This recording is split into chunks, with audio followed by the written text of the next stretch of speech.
Bienvenue dans le 20h de TFM dans l'actualité de ce mercredi présidentiel 2024. Chaque mandataire est reparti du Conseil constitutionnel avec une notification de recours. Le suspense est plus que jamais haletant. Le Conseil va se prononcer le 20 prochain.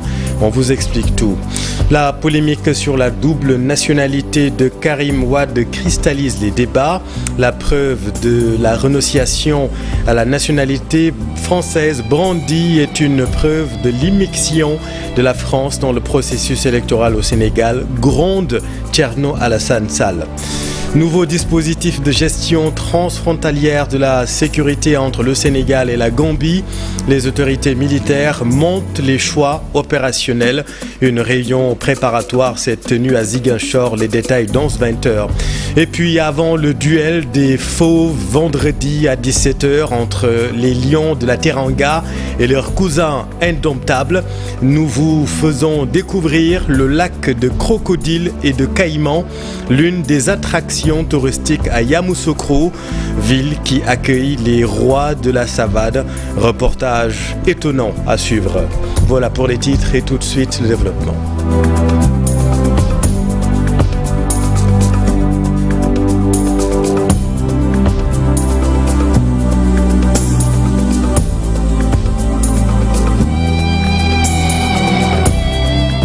Ils étaient tous ce matin au Conseil constitutionnel pour récupérer des recours.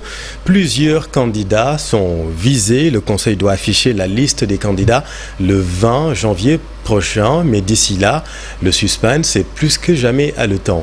Habib Faye. Une journée de remise de notification au Conseil constitutionnel. Benno Bokk Yakaar envoie le député Abdoulaye Diagne au charbon. Le représentant du mandataire de la coalition présidentielle s'est tue de répondre aux questions sur les recours déposés par Amadou Ba contre Bassirou Diomaye Faye et Cheikh Tidiane Dièye. Tout cela, je pense, je peux m'en limiter là. Et tout le reste, nous ferons une communication sur les autres recours. Mais il a préféré parler sur le recours introduit par Thierno Alassane Sall contre le candidat de CAD 2024. On peut retenir, c'est qu'on a une possibilité de vérifier. Et les vérifications ont été faites sur le fichier électoral de la France, qui constate nettement que Karim Wade est exclusivement a une double nationalité, autant pour moi, jusqu'au 14 janvier. Ça a été vérifié, les preuves sont là. Nous avons vu aussi ce matin que le Premier ministre français a accepté la notification de renoncement de Karim Meïssa Wade sur sa nationalité française. On avait demandé à chaque candidat de faire une déclaration d'honneur. Et sur la déclaration d'honneur, le candidat doit dire exactement qu'il est exclusivement de nationalité sénégalaise. Et au moment de dépôt de cette notification d'honneur, Karim avait une double nationalité. Pas de recours contre Khalifa Sall. Son mandataire a reçu la notification des recours déposés sur la table des 7 sages du Conseil constitutionnel. Il s'agit en fait de Diomaye Faye, je pense, de Cheikh Tidiane Dièye et de Karim Meïssa Wade. Bon, donc nous ne sommes pas directement concernés, mais la loi fait obligation au Conseil constitutionnel de nous notifier les réclamations qui ont été soulevées par des candidats qui ont passé le cap du parrainage. Nous sommes restés sur notre position initiale, nous en tant que Khalifa président. Nous n'avons formulé de recours contre personne. Nous n'avons pas ici aussi de recours contre nous, parce que nous avons toujours pensé que les élections se devaient d'être inclusives. Nous ne pouvons pas, en tout cas, ce n'était pas dans notre morale, en tout cas, de faire des recours pour éliminer un certain nombre de candidats. En attendant, le Conseil constitutionnel va procéder ce 20 janvier à la publication officielle de la liste des candidats définitivement retenus pour la prochaine présidentielle. Et concernant la candidature de Karim Wade, la preuve de renonciation à la nationalité française brandie et la preuve de l'immixtion de la France dans le processus électoral au Sénégal, selon Thierno Alassane Sall. La polémique sur la double nationalité de Karim Wade cristallise les débats. Voyons tout cela avec Ibou Kane. À renonçant à sa nationalité française, Karim Wade est bien parti pour valider définitivement sa candidature à la présidentielle de février. Le candidat de la coalition Karim 2024 vient de mettre fin au débat sur sa double nationalité soulevée par Thierno Alassane Sall en se libérant des liens d'allégeance envers la France. Sur son compte X, Wade fils qualifie ce débat de stérile et accuse même Thierno Alassane Sall d'être à la solde du candidat de Benno Bokk Yakaar. Le décret du ministre de l'Intérieur français actant ma renonciation à la nationalité française est une preuve supplémentaire de ma constance. Cette polémique stérile et dangereuse alimentée par Thierno Alassane Sall pour gagner en visibilité et agissant pour le compte du très peu courageux Premier ministre Amadou Ba, spécialiste des coups bas, se termine enfin. Toujours dans son poste, Karim Wade révèle qu'il s'est gardé de déposer un quelconque recours auprès du Conseil constitutionnel et pourtant, dit-il, d'autres candidats parmi les 21 ayant validé le parrainage sont également binationaux. Malgré les informations que j'ai reçues sur l'acquisition d'autres nationalités par certains candidats, j'ai décidé de ne déposer aucun recours devant le Conseil constitutionnel. Ma conviction est claire.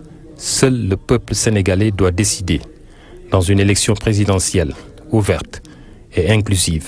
Même si aujourd'hui Karim Wade a renoncé à sa nationalité française, sa déclaration sur l'honneur peut poser problème. Dans son dossier sur la table du Conseil constitutionnel, Karim Wade a déclaré être exclusivement de nationalité sénégalaise. Or, la décision le libérant des liens d'allégeance à l'égard de la France a été actée le 16 janvier. Le Conseil constitutionnel appréciera. Dans le même temps, Ibrahima, des candidats recalés ont également adressé une lettre ouverte au président de la République pour qu'il puisse agir afin de pacifier et de revoir le processus électoral pour démêler les écheveaux en vue d'un scrutin apaisé. La société civile appelle au dialogue de la dernière chance. Voyons tout cela avec Cheikh Diop. Le code électoral est très clair, il y a des délais préfixes qu'il faut respecter, il y a tout un processus qui va faire. Plusieurs recours déposés au Conseil constitutionnel, les candidats recalés estiment qu'ils sont dans leur droit le plus légitime. Et pour cause, ils pensent qu'il y a beaucoup de choses à revoir dans le processus. J'ai introduit mon recours depuis avant-hier en me basant sur l'arrêté ministériel article 4, lettre numéro 2005. Et je pense qu'il n'y a pas de sérieux concernant l'organisation parce qu'on ne peut pas imaginer que 950 000 parrains ne figurent pas sur le fichier électoral. C'est pour cette raison que je parle de report. Au-delà de saisir le Conseil constitutionnel, ils ont adressé une lettre au président de la République du Sénégal. Le président, c'est le gardien de la Constitution et il a une mainmise sur le processus. Le fichier électoral fait déjà objet de polémiques. Alors, le dialogue de la dernière chance est inévitable. Si on avait un bon dialogue, sincère, on ne se serait pas trouvé dans la situation actuelle où nous avons beaucoup de contentieux sur les règles du jeu électoral. On l'a eu depuis très longtemps. Vous savez, depuis longtemps, nous demandons à ce que les gens se retrouvent, dialoguent, se concertent et soient d'accord. Et puis même fassent des compromis pour qu'on ait effectivement un accord, un consensus sur les règles du jeu électoral. Tous les candidats recalés ont fait bloc pour dénoncer le processus électoral. Et pourtant, certains motifs évoqués cette année l'avaient été lors de la dernière élection présidentielle. En 2019, ils avaient été tous rejetés. Merci cher, et voilà ce que nous pouvions dire sur les préparatifs de la présidentielle. Allons maintenant à Thiès. Le directeur général des chemins de fer du Sénégal annonce la circulation du train sur l'axe Dakar-Tambacounda la semaine prochaine. Annonce faite à l'occasion d'une signature de convention avec les syndicalistes qui ont décidé d'arrêter la grève. Voyons tout cela avec Cheikh Anta Diop et Seyla Tir. Demander aux travailleurs des chemins de fer du Sénégal d'arrêter la grève. Malick Ndoye a rassuré les travailleurs de son soutien à la satisfaction de leurs revendications. La première plateforme revendicative, elle a été déposée il y a un peu plus d'1 mois. Il y a eu beaucoup d'échanges. Et puis, on a quand même réussi à trouver un terrain d'entente. C'est à quoi je les félicite. Et j'espère qu'on va maintenant aborder beaucoup plus sereinement cette année 2024, qui s'annonce sur de bons auspices, parce que déjà, d'ici semaine prochaine, normalement, on va terminer, sauf aléa majeur, le chantier qui nous a occupé toute cette année pour avoir la liaison ferroviaire jusqu'à Tambacounda. Donc, ça, c'est quelque chose de très, très grand. Il y a d'autres enjeux qui nous attendent devant et c'était vraiment pas le moment qu'il y ait des velléités de grève. Le secrétaire général du syndicat Sutrail a magnifié les efforts considérablement consentis par le directeur général et les accords qui ont été signés. Ce qui était recherché est finalement trouvé. C'était des primes et indemnités, comme nous l'avions dit tout le temps, qui ont été actées depuis plus de 25 ans. Ces primes ont été un peu désuètes, sont plus d'actualité, donc on a jugé nécessaire de faire une revalorisation qui va permettre aux cheminots de mieux vivre. Donc il y avait des primes de risque, des primes d'astreinte de relevage, la prime kilométrique pour les conducteurs de train. Ces syndicalistes ont salué les réalisations majeures du président de la République dans le secteur ferroviaire. Merci Cheranta. Il sera pertinent de recenser le nombre de disparus en mer, annonce faite par Mamadou Mignan Diouf, initiateur de cette démarche devant la recrudescence de l'immigration clandestine. Nous l'écoutons avec Fatou Bintou Conté. Des pirogues dans la fin du dernier semestre de l'année 2023. Il y a eu beaucoup de pirogues qui ont quitté le Sénégal à partir des côtes, à Fass-Boye, à Saint-Louis, Kayar, Mboro, Kafountine, Ziguinchor, Joal, Saint-Louis, etc.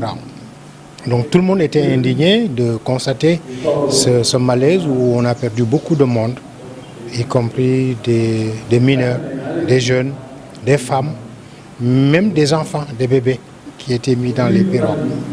Mais jusqu'ici, on avait constaté que nous n'avions pas du tout de chiffres concordants sur lesquels on pouvait travailler pour considérer que les statistiques fiables ont été produites pour montrer qu'à Fass-Boye, par exemple, tant de pirogues ont quitté, tant sont arrivés, tant sont déclarés disparus, tant de personnes sont arrivées, et ainsi de suite.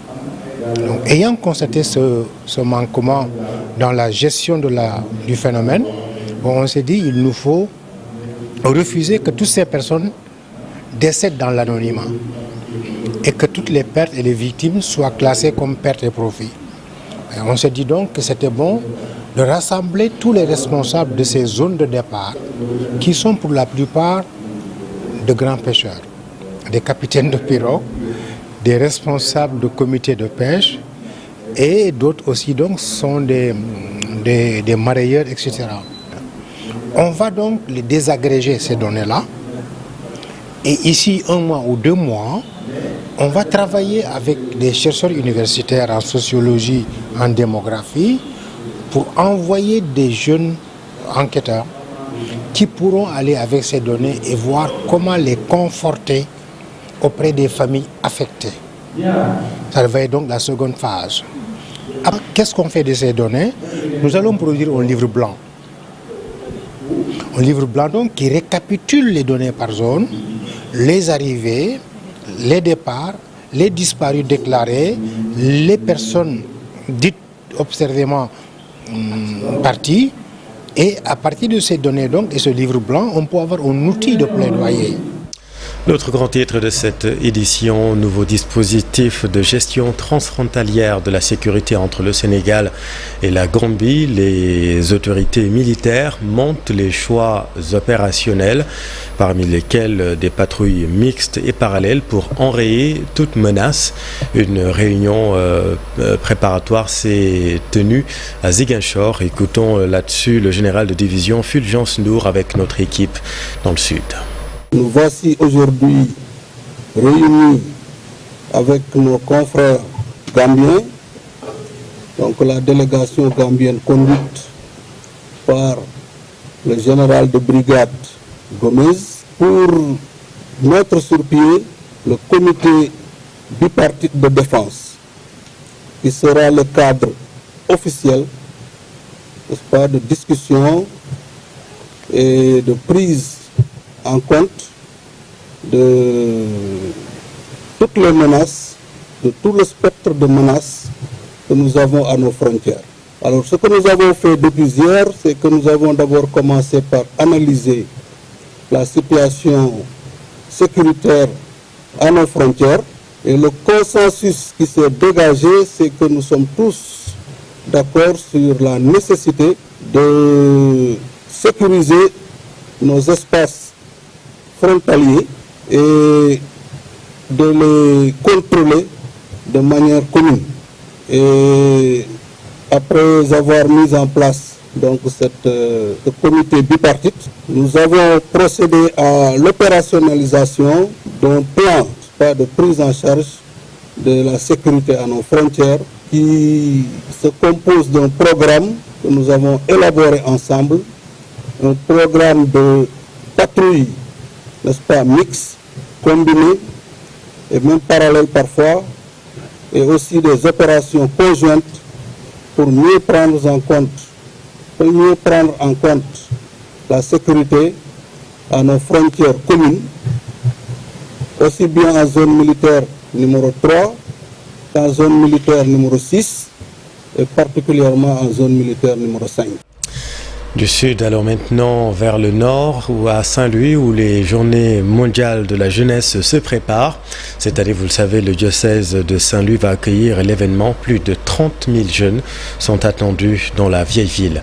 Ousseynou Diop à Bipsec.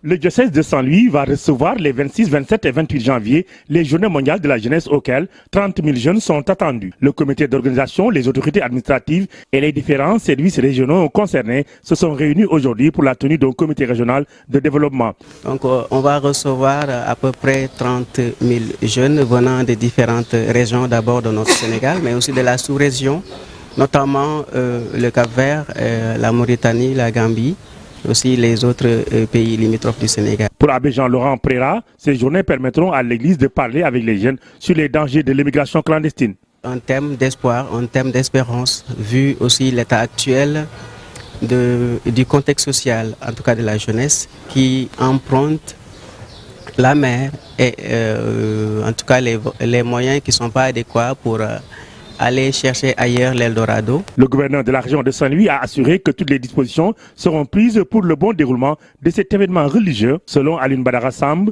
l'État a pris toutes les dispositions nécessaires pour accompagner le comité d'organisation. Comme presque tous ces événements du genre, nous aurons des préoccupations qui devront mobiliser l'ensemble des services de l'État. D'abord des questions sécuritaires, avec la police, la gendarmerie pour le transport, la couverture médicale. Le thème retenu cette année, ceux qui espèrent dans le Seigneur marchent sans se fatiguer, est une manière de sensibiliser les jeunes candidats à l'immigration clandestine sur les possibilités de réussir dans leur pays. Merci Ousseynou. Et parlons de la malnutrition des enfants à Touba. Le Conseil national de développement de nutrition alerte sur la situation dans cette partie du pays. Plus de 2000 cas d'enfants malnutris enregistrés dans plusieurs quartiers. Souley Diouf, assistant du bureau régional de Thiès du Conseil national de développement de la nutrition, avec notre équipe à Touba.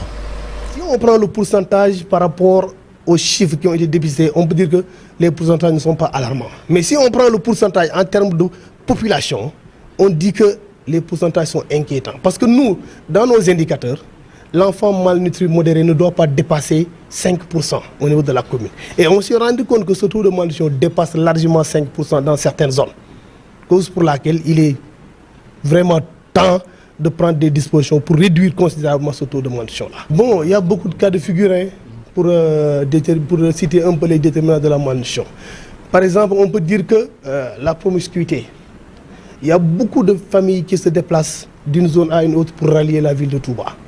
Cette promiscuité ne favorise pas une bonne nutrition. Aussi, il y a un manque de connaissances peut-être par rapport aux mères d'enfants, aux femmes enceintes. Les précautions qu'elles doivent prendre pour prendre en charge leurs enfants aussi est souvent déficitaire. Aussi, le mouvement, le déplacement des populations à l'intérieur du Touba même. Il y a plusieurs cérémonies religieuses, il y a plusieurs activités qui ne laissent pas les femmes un temps minime pour qu'elles s'occupent de leurs enfants là. Ça, ce sont des facteurs qui contribuent à l'augmentation de la malnutrition dans la zone. Dans l'actualité du sport, football, deuxième match du Sénégal prévu donc vendredi.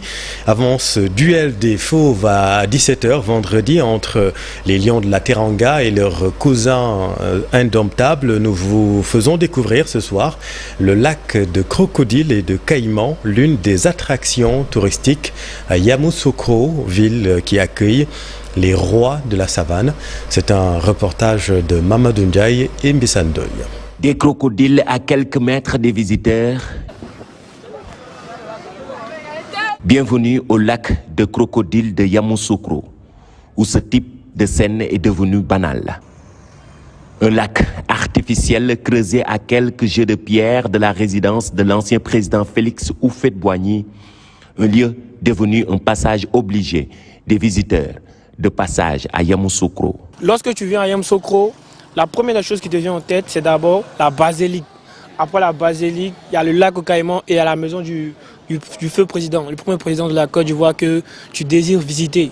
Et ici, lorsque nous venons, nous qui n'avons jamais vu des caïmans, nous qui les voyons à la télé, nous pouvons les voir ici et comment on voit comment un caïman est, comment un crocodile est, quelle est comment sa taille, qu'est-ce qu'il fait, comment il réagit, tout ça. Bon, la joie, en fait, il est très très content. Il y a eu une émotion, il y a eu un peu peur, mais c'est passé.